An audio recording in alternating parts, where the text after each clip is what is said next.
Boa noite, meus irmãos. Vamos a mais um momento de Evangelho Terapia. Que Jesus esteja conosco nesses momentos preciosos de busca de compreensão de seu Evangelho.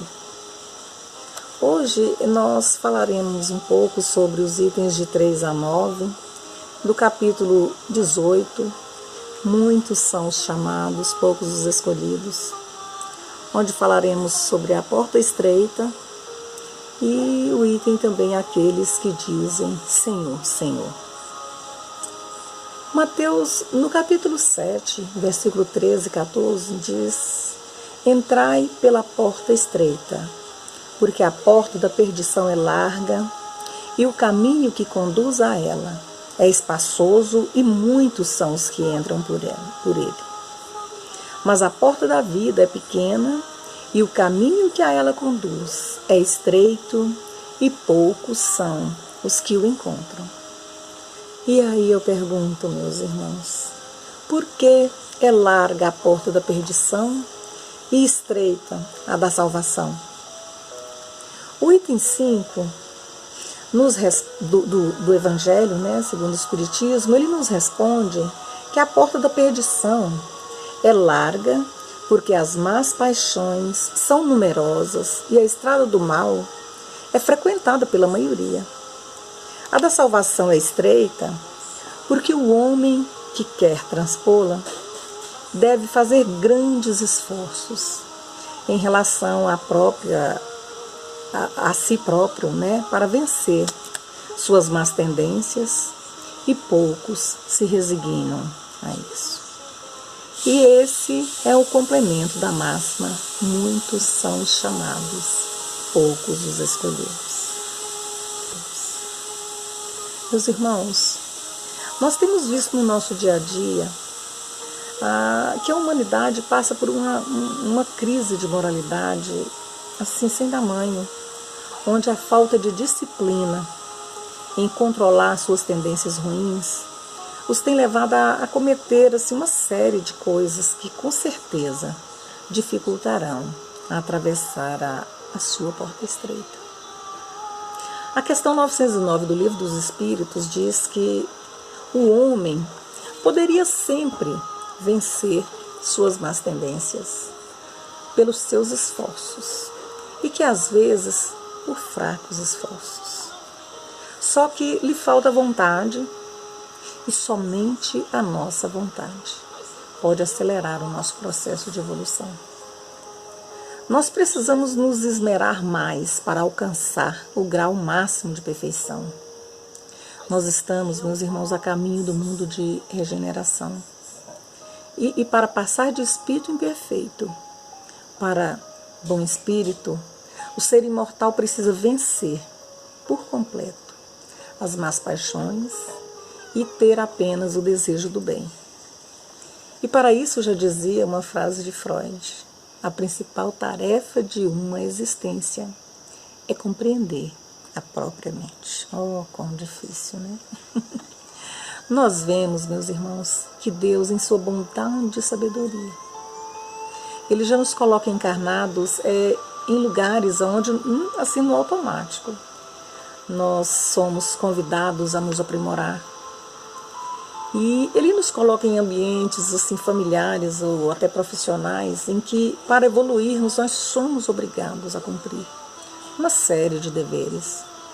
E se a gente os atende, sacrificando para isso nossos sonhos, os nossos desejos secretos, às vezes é fácil atravessar essa porta estreita que lhe cabe, nessa encarnação.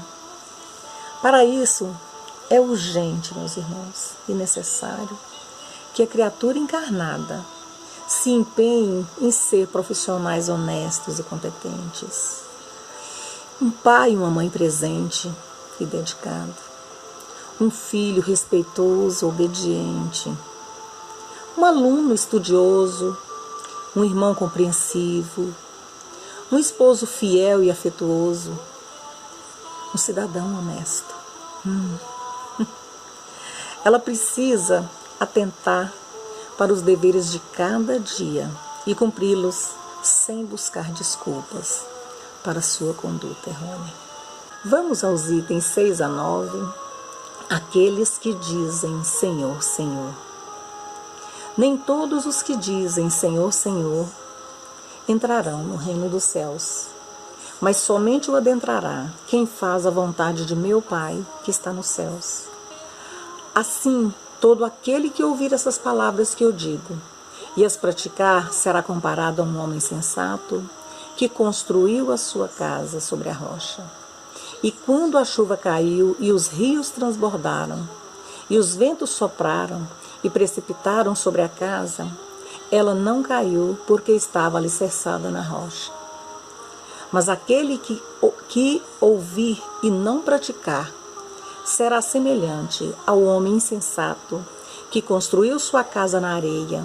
E quando veio a chuva e os rios transbordaram, e os ventos sopraram e precipitaram sobre essa casa, ela tombou e foi grande a sua ruína. Estudando os evangelhos, meus irmãos, nós vemos que Jesus sempre usou em seus ensinamentos de parábolas ou então de ideias comuns para que as pessoas daquele tempo entendessem melhor o que ele queria dizer. Hoje, com o entendimento dessa doutrina maravilhosa, e esclarecedora que é a espírita, nos é melhor compreender suas parábolas e ideias. Agora fica fácil perceber que Jesus estava falando de nossa alma quando ele falava da casa, desse ser essencial que somos como espírito. Todos os que proclamam a missão do Cristo dizem Senhor, Senhor. Mas de que serve chamá-lo de mestre ou de Senhor se não lhe seguem os preceitos? São seus discípulos os que passam dias em prece e não se tornam melhores com isso? Nem mais caridosos, nem mais indulgentes com seus semelhantes? Não, pois assim como os fariseus, eles trazem a prece nos lábios e não no coração. As palavras de Jesus são eternas e todas as instituições humanas, políticas, sociais e religiosas que se apoiarem em suas palavras serão como a casa construída na rocha. Às vezes nós ouvimos que se a gente não vai pelo amor, a gente vai pela dor. E Deus, Ele sempre prefere o amor. Essa segunda opção, a dor, é uma escolha nossa. É um pedido de nossa teimosia, de nossa rebeldia, de nosso orgulho. A humildade sincera é o melhor agente de nossa reforma íntima, de nosso progresso espiritual. Ela traz sobre nós as bênçãos divinas e as ajudas dos nossos anjos guardiões, que percebendo em nós o propósito de reprimir os males de que somos portadores, nos dão as sugestões adequadas e o amparo preciso no momento de nossas necessidades.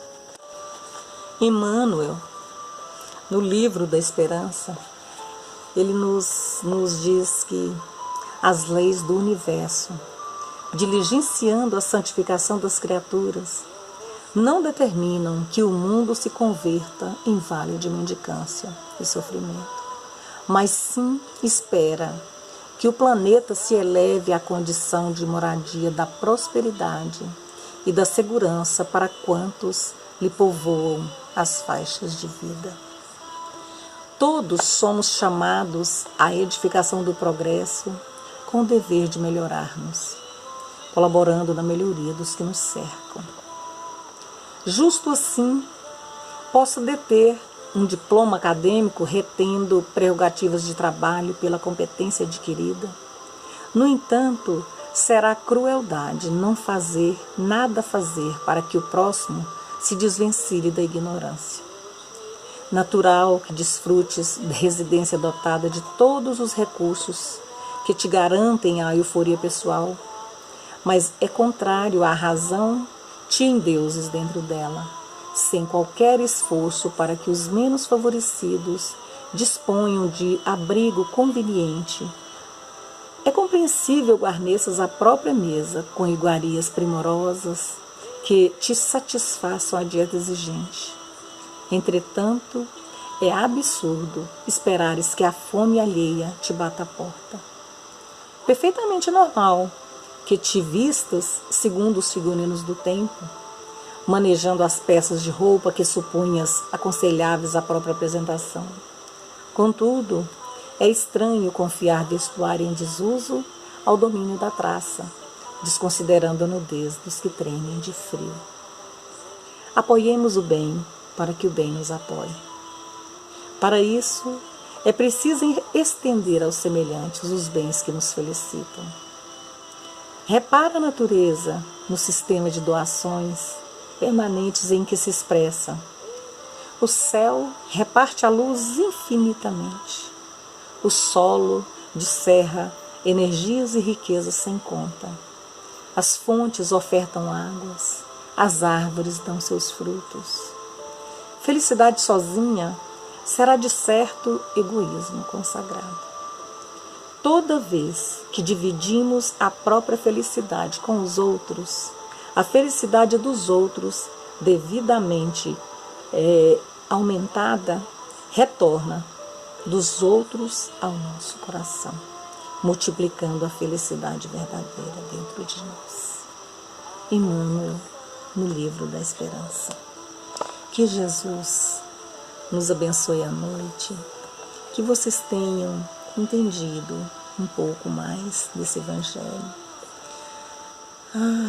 Que nós possamos ir para a cama nos agradecendo a Jesus por mais dessa semana, por mais este dia e por mais esse momento de Evangelho e terapia.